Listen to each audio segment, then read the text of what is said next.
20 years ago, during the first Gulf War, the U.S. military boasted technological advances, leaving all armies of the world far behind. Indeed, we saw laser-guided missiles, latest generation tanks, and different stealth aircraft. The technological might of the U.S. Army was so big that it leaves some people thinking, even today, some people at the Capitol Hill, that the technological superiority of the United States Army is still there. But according to Pentagon's Undersecretary of Defense for Acquisitions, Technology and Logistics, Frank Kendall, who spoke last week at a dinner in Washington, this is no longer the case. Mr. Kendall suggested that while the U.S. budget, the U.S. defense budget is being cut every year, China's military budget is increasing by at least 12% annually. And in terms of both the quantity of arms and the quality of arms, China is rapidly catching up with the United States. Now, the good example of that would be the Chinese drone program. Just last week, the Xinhua news agency in China revealed that Beijing successfully tested a new system which could shoot drones out of the sky by means of a laser-guided system. And this happens while the U.S. military says that it only just got down to testing such a system in the United States with the help of Boeing Corporation. Of course, this is not such a surprise to U.S. defense analysts. They've been saying for a long time that the Chinese army, the Chinese military has been growing very, very rapidly, and it's pretty much catching up with the United States, not only in terms of the quantity again, but in terms of the quality as well.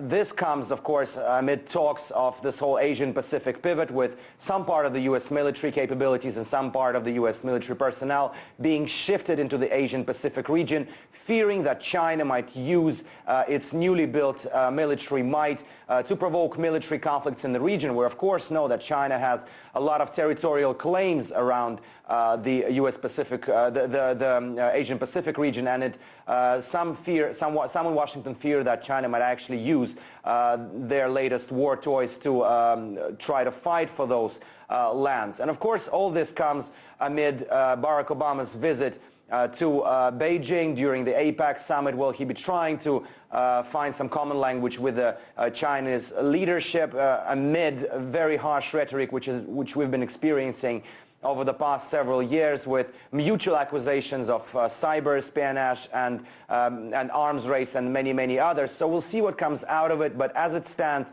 the genuine concern among some defense analysts and even some officials inside the Pentagon that China may be overtaking the United States as the world's #1 military power.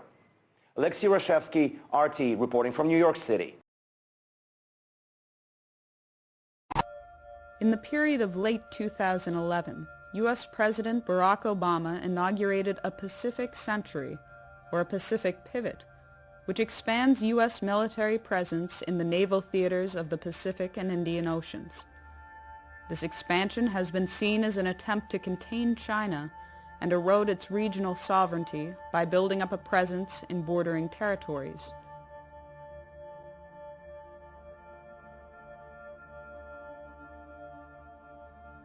Barack Obama's rebalance to the Pacific includes plans that would take effect over the coming years to station 4 littoral combat ships in Singapore, to obtain increased U.S. access to the Australian naval base at Perth, and increase troop levels at Darwin to 2,500 troops. There are also plans to expand troops in South Korea to 28,500, to expand troop presence in Guam, the Philippines, Japan, and to maintain the forward deployment of U.S. aircraft carriers in that theater. China has responded to increased U.S. presence in the Pacific with the Area Denial Anti-Access Strategy, Chinese military measures to keep adversaries out of strategic territory bordering their country, in particular the East China Sea. In addition, the Pacific Strategy also includes a missile defense shield, which would be on the soil of South Korea, Japan, and Australia, targeting Asia and the Middle East. As a response to what was seen as an Asia-Pacific arms race, Chinese press indicated that to improve its security, China would upgrade its nuclear weapon capability. They would also develop offensive nuclear-powered submarines with ballistic missile capabilities sufficient to break the interception capability of the U.S. missile defense system. In the spring of 2012, there was further warning that an overarching missile defense system would force China to change its long-held nuclear policy, that China would revisit its policy of no first use and, if threatened, would consider an offensive nuclear strike. Now to what the Obama administration is calling a dangerous intercept and a very close call involving an American surveillance plane and a Chinese fighter jet. It happened earlier this week in international airspace off China's southeastern coast. Margaret Brennan has more. This armed Chinese fighter jet came within 20 feet of a U.S. Navy P-8 Poseidon aircraft on Tuesday. So close, the pilots could see each other. They just narrowly avoided colliding. The Pentagon said despite being in international airspace over the South China Sea, the Chinese J-11 fighter jet made 5 dangerous and aggressive passes.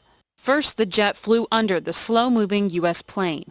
Then it flashed past the nose of the aircraft at a 90-degree angle. The Pentagon said the jet exposed its belly to the U.S. plane to make a point of showing its weapons. The jet then went back under the P-8 before coming alongside the plane. Flying wingtip to wingtip, the two aircraft were just 20 feet apart. Then the Chinese fighter pilot performed a barrel roll over the U.S. plane at close range, passing within 45 feet. The risky incident is the latest in a series of close encounters between the two countries, which are trying to assert their military might in the South China Sea. Similar flybys happened in March, April, and May, all conducted by the same unit of the Chinese Air Force based on Hainan Island. But Pentagon spokesman John Kirby said this week's incident was the most aggressive. The message we're sending back to China is that's unacceptable and unhelpful to the military relationship that we would like to have with them. The Obama administration said it has strong concerns that this incident is a violation of international law. Pentagon and State Department officials registered formal diplomatic complaints. For CBS This Morning Saturday, Margaret Brennan, The Pentagon. Chinese experts say the U.S. surveillance aircraft posed a threat to their country's military security over the South China Sea. The comment comes after the U.S. claimed an armed Chinese fighter jet came as close as 10 meters underneath its aircraft 3 times. The intercept took place about 135 miles east of Hainan Island in international airspace. We have registered our strong concerns to the Chinese about the unsafe and unprofessional intercept, which posed a risk to the safety and the well-being of the aircrew and was inconsistent with customary international law. Basically, if here's your P-8, your jet fighter going over like this. So pretty aggressive and very unprofessional. In recent months, the South China Sea has seen flare-ups over maritime claims involving multiple countries. However, Beijing continues to oppose any outside involvement in such disputes. And the P-8 surveillance aircraft is no stranger to China. Last December, the U.S. deployed 6 P-8 aircraft to its air base in Japan, shortly after China established its air defense identification zone over the East China Sea. Foreign ministers and senior diplomats from 27 nations converged in Myanmar for ASEAN, Asia's highest-profile diplomatic meeting this year. The U.S. has been pressuring China to rein in its assertive actions in the disputed South China Sea.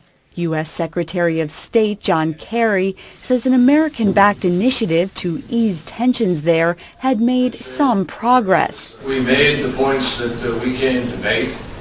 We weren't seeking to pass something per se. We were trying to put something on the table that the people could embrace. But China appeared to rebuff U.S. pressure. Southeast Asian nations also declined to overtly back Washington's proposal for a freeze on provocative acts. The rancor over the disputed sea has split the 10 members of ASEAN. Several states are reluctant to take China to task, fearing they could jeopardize their rising trade and investment ties. The North Korean video shows the White House in the crosshairs, the U.S. Capitol blowing up. The latest messages posted by the North Korean government online, a further sign of what the U.S. worries is an increasingly unpredictable Kim Jong-un, the North Korean leader who threatens war with the United States and South Korea. We've begun a review that will identify our most important strategic interests and guide our defense priorities and spending over the coming decade. So here's what this region must know. As we end today's wars, I have directed my national security team to make our presence and mission in the Asia-Pacific a top priority. As a result, reductions in U.S. defense spending will not, I repeat, will not come at the expense of the Asia-Pacific. My guidance is clear. As we plan and budget for the future, we will allocate the resources necessary to maintain our strong military presence in this region.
превращается в тень, превращается в прах. Ой, позабудь и поверь, смерть будет только одна. Ночь упирается в дверь.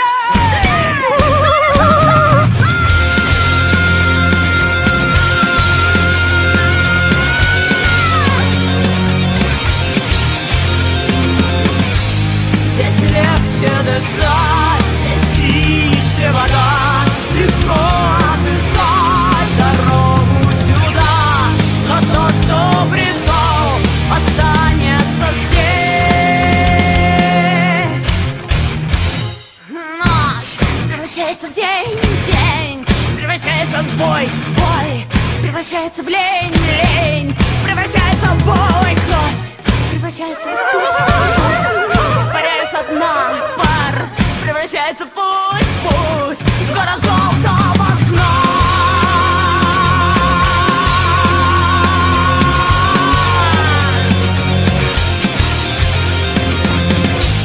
Здесь легче дышать, здесь чище вода. Легко отыскать дорогу сюда, но тот, кто пришел, останется здесь. Submarines, various kinds of ships, a vast accumulation of U.S. troops in that whole region with auxiliary side in. You're looking at World War III and nothing less than that. It would come as a surprise. The secure communication system transmitting to the Ohio-class U.S. submarine fleet would be the first to receive the command. Patrolling both the Atlantic and Pacific Oceans, they are undetected.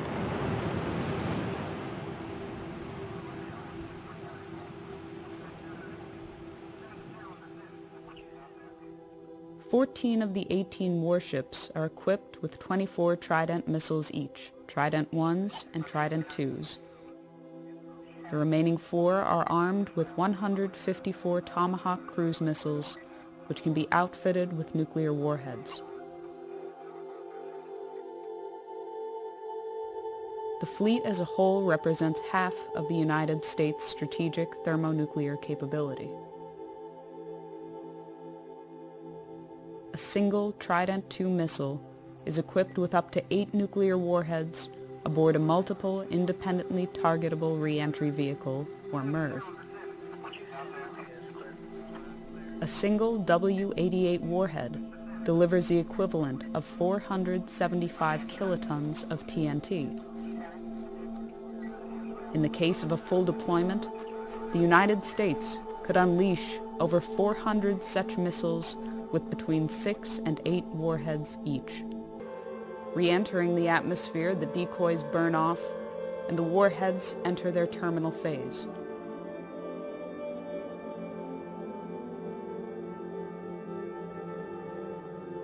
It will be less than 180 seconds before they touch down.